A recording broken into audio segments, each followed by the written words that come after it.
Imagine this. You stand in the middle of your life. You have everything you need to be happy. But inside, there's emptiness. As if your mind deliberately turns off the light the moment you get close to peace. You tell yourself, "I'm just tired. I'm too busy. Everything's fine." But the truth runs deeper. You're sabotaging your own happiness. Quietly, subtly, habitually. Here's the dark truth. Your brain doesn't seek happiness. It seeks what's familiar.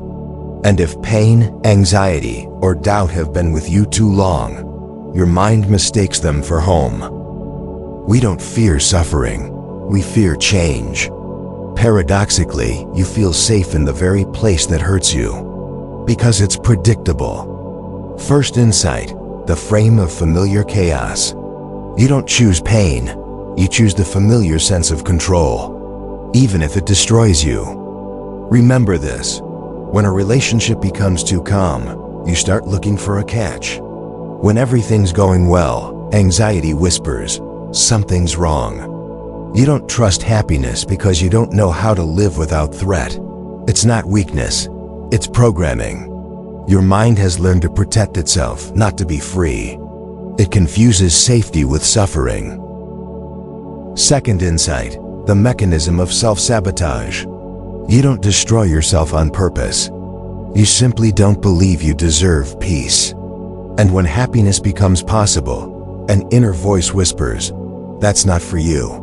Psychology calls this cognitive dissonance. When your inner self-image doesn't match what you feel, the mind bends reality to restore familiar pain. It chooses suffering just to preserve identity. You meet someone who sees light in you and you push them away.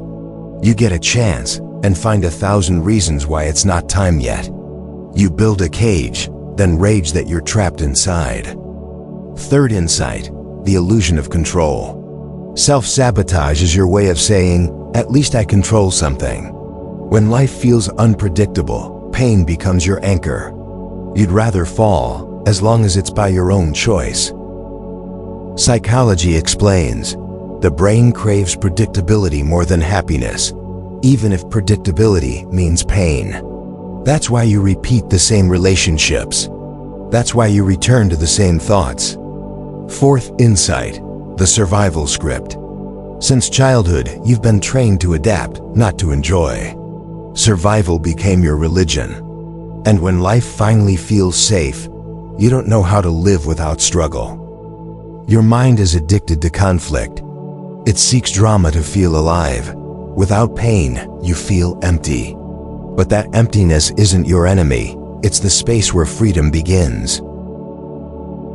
Fifth insight, the rewrite point. When you notice the moment of sabotage, you're already one step ahead. A caught thought loses its power. You stop being the actor and become the author. You start to see that every "I can't" is just an echo of old beliefs. Every "I don't deserve this" merely a habit of thinking, not a truth. It's not your fault. It's the architecture of your brain. But you can rewrite it.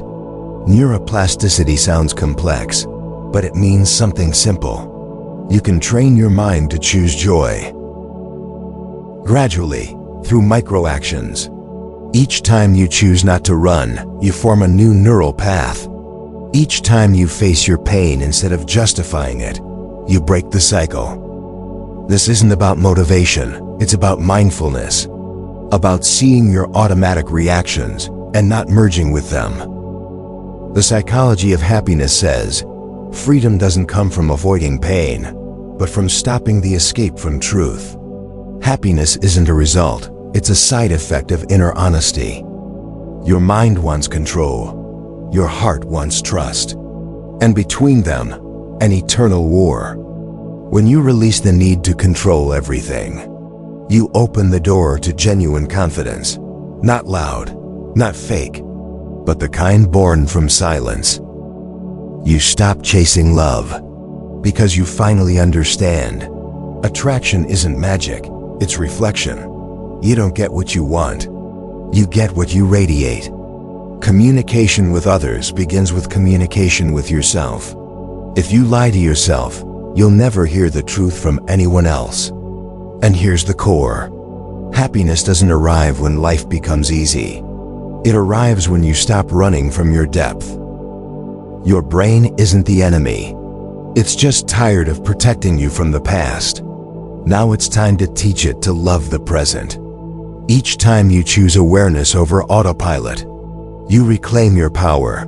Each time you catch your sabotage and smile, you turn pain into wisdom. The path to happiness isn't a fight against darkness. It's the acceptance that darkness is part of light. You don't need to fix yourself. You need to awaken. Psychology calls it integration. Philosophy calls it awakening. I call it coming home.